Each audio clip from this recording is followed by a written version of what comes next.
Good morning, ladies and gentlemen. Welcome to my new video. This is part two of my video and about Trump's trip in China. I'm going to discuss all the post-trip stuff that's been happening. If you've seen part one, thank you for joining for part two. Really appreciate it. And don't forget to watch the video from start to end. It really helps the algorithm, guys. You'll be helping me out, so I really appreciate that. So without further ado, let's start the show. So let's talk about NVIDIA.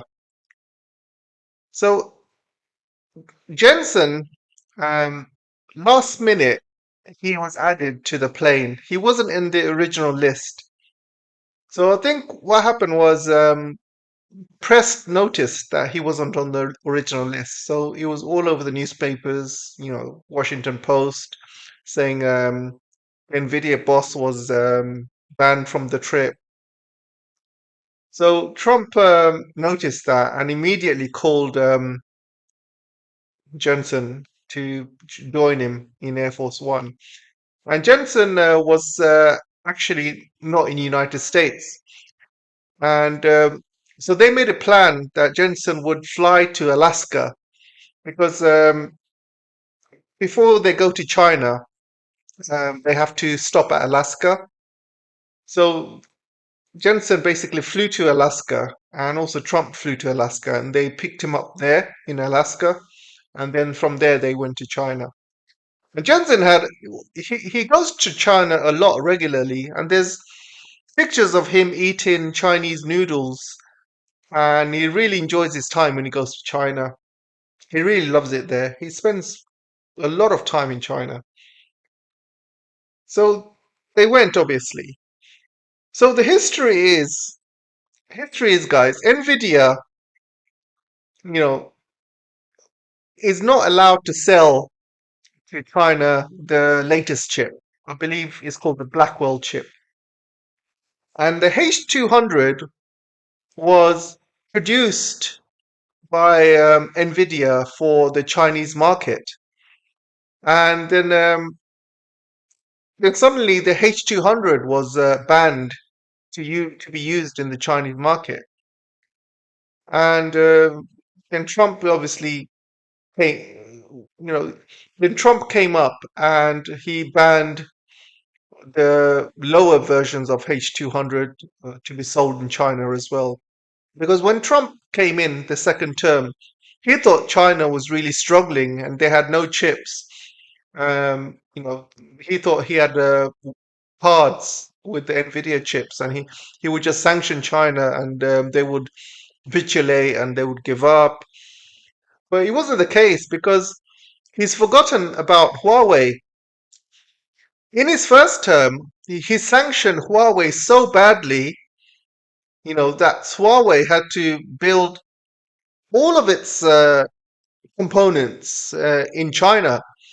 We are talking software, hardware, databases, everything, guys. They had to build their own e-business suite. They had to build everything from start to finish. They had to build their own operating system. But they were banned from everything. Google banned them, Oracle banned them, NVIDIA banned them. Every Western company banned Huawei. They weren't allowed to work with Huawei. So Huawei, was heavily dependent on America at the time. Had to build everything in-house. Now, Huawei has become the competitor of NVIDIA, all thanks to Trump. So obviously, the China did not like Trump waking up one day and banning all these NVIDIA chips to China. And that was a problem. And if Trump didn't come back on his second term and start banning NVIDIA chips, China would have gladly bought NVIDIA chips. They had no problems with that. They would have been happy to pay for NVIDIA chips. There's no issues. And if Biden didn't put all these restrictions on the Blackwell chip and to be allowed to be sold in China, then China would have been happy to buy NVIDIA chips all day long. It's not a problem, guys.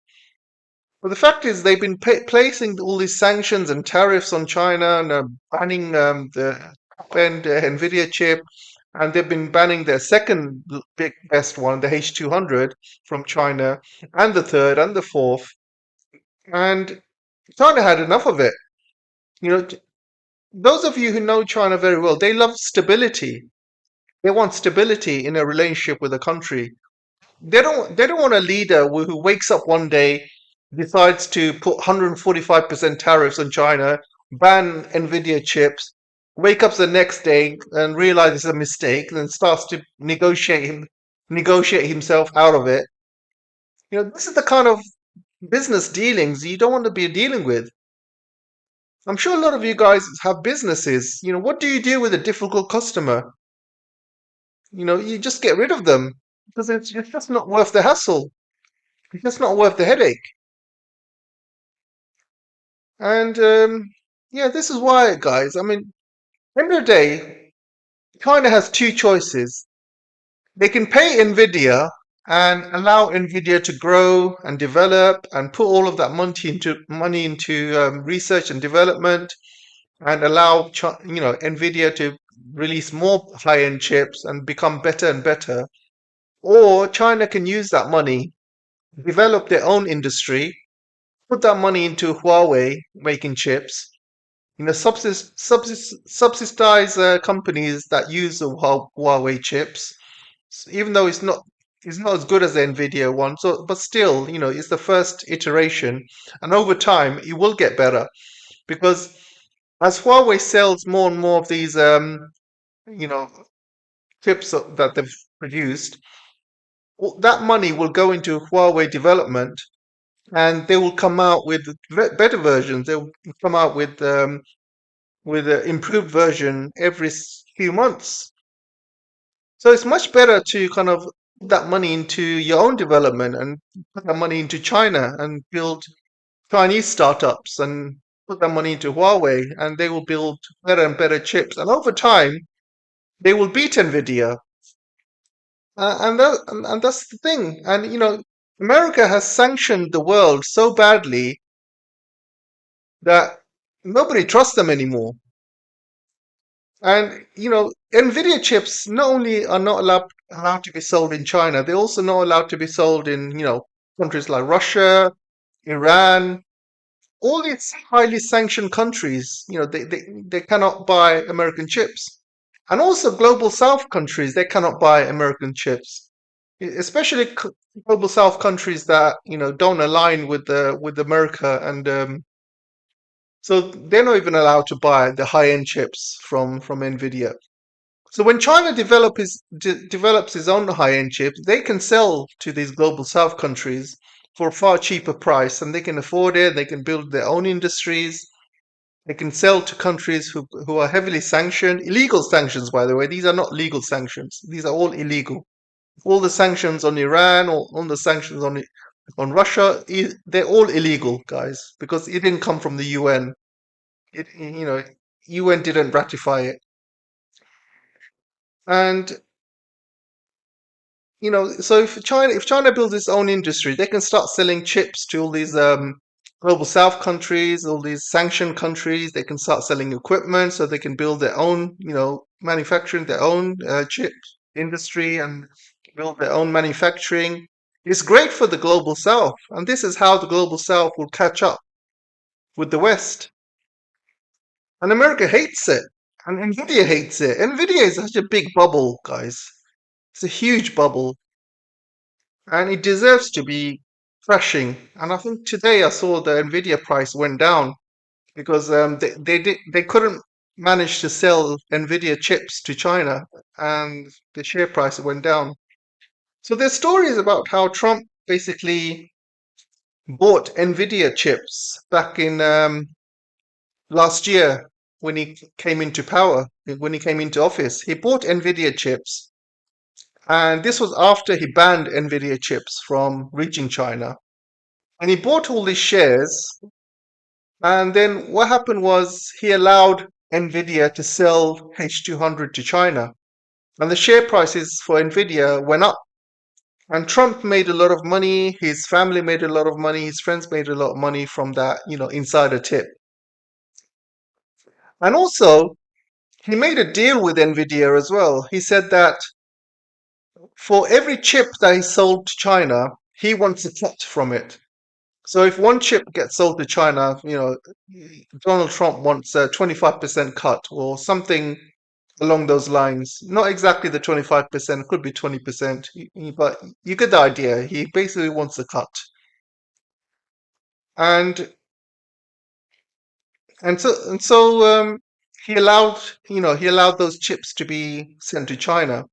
Then China did some investigations and they found that some of these H200 chips, they have a backdoor code in it, which uh, which includes spying, hacking, remote shutdowns. So so basically, they're basically putting all these remote spying software or hardware into these chips and allowing them to go into China. And the reason they want to do that is because if these chips end up in, big massive AI data centers in China, they can spy on these data centers and also they can remotely shut down these chips. And that will, shut down the AI data center, and China would lose, billions of dollars a day, just by these data centers being shut down. So they can cause a lot of damage, guys. And plus, they can see where these chips end up as well because they have the remote tracking on these chips, so they can see which data centers they go to, which companies they go to, and things like that. So China realized, and that is the reason why Trump allowed these chips to go into China. There's no other reason. These remote, they wanted these chips to go into China, and basically they wanted to hack into all these systems. So luckily, China realized this, and they told all the companies not to buy any H200 chips, and all the major companies did not buy it, and all the smaller companies didn't even buy the H200. So far, as of now, that H200 is sold zero. No, there's been no sales from China for H200, absolutely zero. So Trump's plan completely failed. They tried to spy on China, sabotage their systems by selling the H200. It didn't work, and now they're out of options. Now Huawei's rising, and every single year you're going to see Huawei releasing a new chip, which is going to be closer and closer to NVIDIA's Blackwell chip, and eventually they're going to be better than Blackwell chips. So I don't know why they could not sell NVIDIA chips in the first place, because AI in China, you cannot stop it. I mean, AI is much, much advanced in China compared to the United States. You just have to look at all the AI stuff coming out of China, like, for example, Dance 2.0, the new DeepSeek. All these AI products are way, way better than what America throws out. So you know the AI is a race that America's just lost. They just cannot win, and they cannot beat China's data, because your AI is only as good as your data, and China has 1.4 billion people, so they have much, much more data compared to United States. And the United States has got a lot more strict regulations and guidelines with data. So a lot of companies are not even allowed to have the data that they're looking for. It's very, very difficult. But um, but yeah, I think Nvidia as a company, it's finished, guys. It's absolutely finished. If you got shares in Nvidia, it's time to sell now, because H200 will never reach Chinese shores, and eventually China will release chips which are better than Nvidia chips, and the whole world will start buying them instead of Nvidia. Anyway, guys, let's talk about the second discussion I wanted to talk about. You see this picture? It's basically they are throwing all the Chinese gifts given to them, all the gifts that China's given to all the administration, the staff, the cameramen, security, and it was a lot of gifts, and they just threw it all in the trash, guys. All in the trash. It's very, very insulting. And you can see what they actually think of China, basically. They have no trust in China. They basically they're scared that basically China's going to have all these tracking devices or listening devices, bugging devices in these gifts, so they just throw them all away. But they're happy for Israel to do that. Israel has been bugging the American offices for decades. Israel has been giving gifts to Donald Trump and many other gifts as well. Do you guys remember when Israel blew up all these pages in Lebanon, and so many like people died or got injured, including innocent people, women and children, and it was an absolute disaster, guys. Terror. It was a real terrorist attack in Lebanon, and then Netanyahu comes in and gives Donald Trump a gold pager. I'm not joking, guys. He gave him a gold pager a few weeks later. Just basically, I think what he's trying to say is we carried out this operation in Lebanon, and we can carry it out anywhere, including in your offices. And this gold pager is basically is still in Trump's office. Who knows if he's got an explosive device or not? But many kind of intelligence analysts are coming out. There's one guy called Kiriakou. I don't know if you heard of him. He's an ex-CIA intelligence guy, and he used to say that Israel basically has been bugging American offices for decades, and Americans know about it. The CIA know about it, FBI know about it, but they don't do anything because apparently Israel is their greatest ally, so they just let it pass.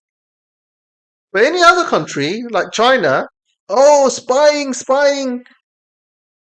Anybody that looks Chinese, they get called a spy in America. They get arrested. All the scientists who are Chinese get arrested.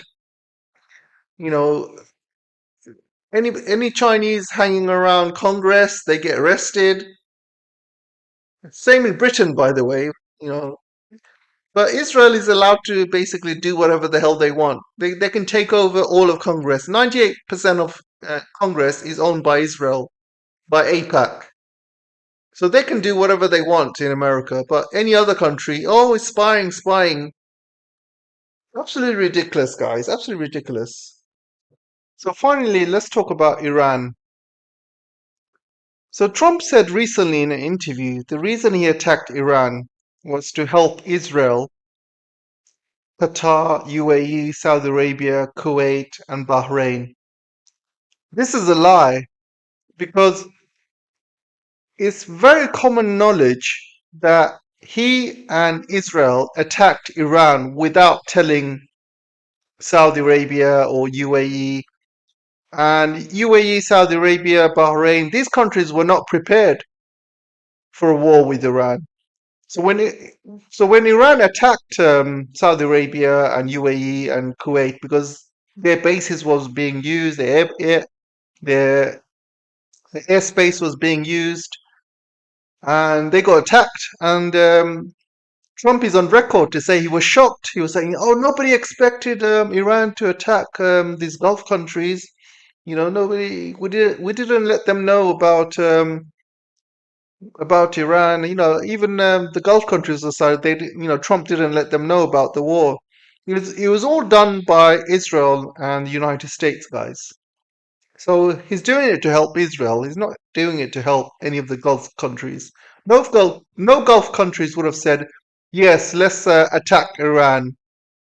Because at the end of the day, they're neighbors and they would be attacked by Iran as well. Saudi Arabia is surrounded by Iran and Yemen. They could attack Saudi Arabia from both sides. And UAE is right next to Iran. Bahrain and Qatar is right next to Iran, so they can be blown to smithereens by Iran if they wanted to. But Iran didn't. They just, picked the military bases.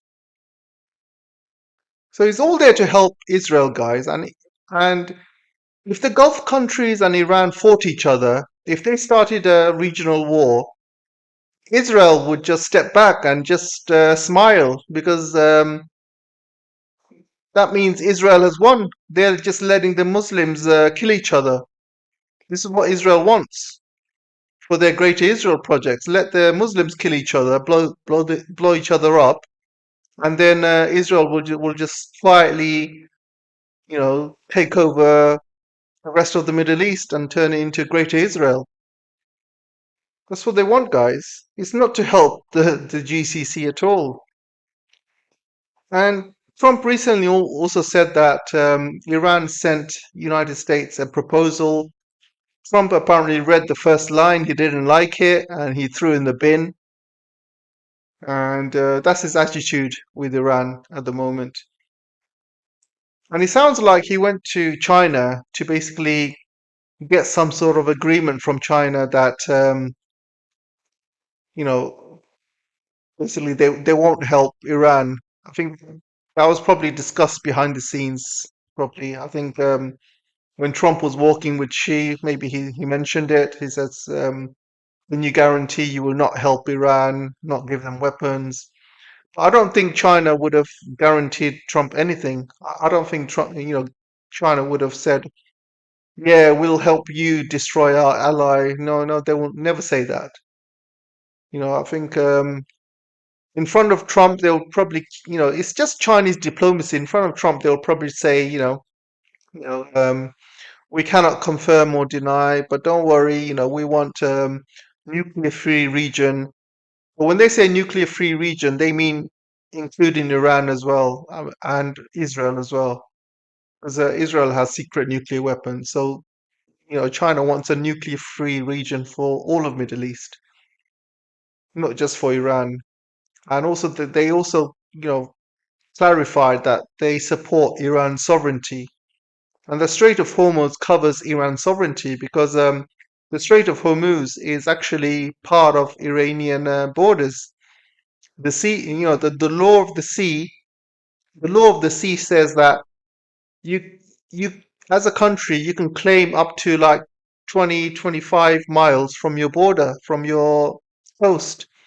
And the Strait of Hormuz is around 20 to 25 miles at the at the top. So it is part of Iran's border, so they can claim it if they want. So do I think United States and Israel will attack Iran again? I think they will, guys. I think what they're doing now, they're probably restocking their weapons, they're restocking their anti-aircraft guns, they're restocking their bombs, and they're getting ready for part three. I think that's what they're doing, and um, and I think it'll be a lot more. I would say, I think they will hit Iran harder this time, and they will attack a lot more civilian infrastructure, power stations, oil facilities. I think that will happen, unfortunately. And I think Iran will fight back and fire back at the GCC, Iran, infrastructure, oil facilities, things like that, and the whole Middle East could go up in flames. Part three will be probably be a bigger battle, and yeah, I think it might be coming, guys, because at the end of the day, look, Trump. If it was up to Trump, I'm sure he would have said no. We're not going to attack Iran. But it's not up to Trump. I mean, he is surrounded by Zionists in his cabinet, in his administration. They're all diehard Zionists. Everyone in Congress are diehard Zionists. Literally, everybody around Trump is basically asking for this because that's what America has done. They've allowed Zionists to take over the whole government, and now they're gonna, this is why they're Israel first. They're gonna basically do what comes, what comes first for Israel. And don't worry about the American people, they come second. So I think Trump will go along with it, unfortunately. Anyway, we'll see how it goes. That's it for now, guys. Take care for now, and don't forget to like and subscribe if you haven't done so already. And I'll see you soon. Take care.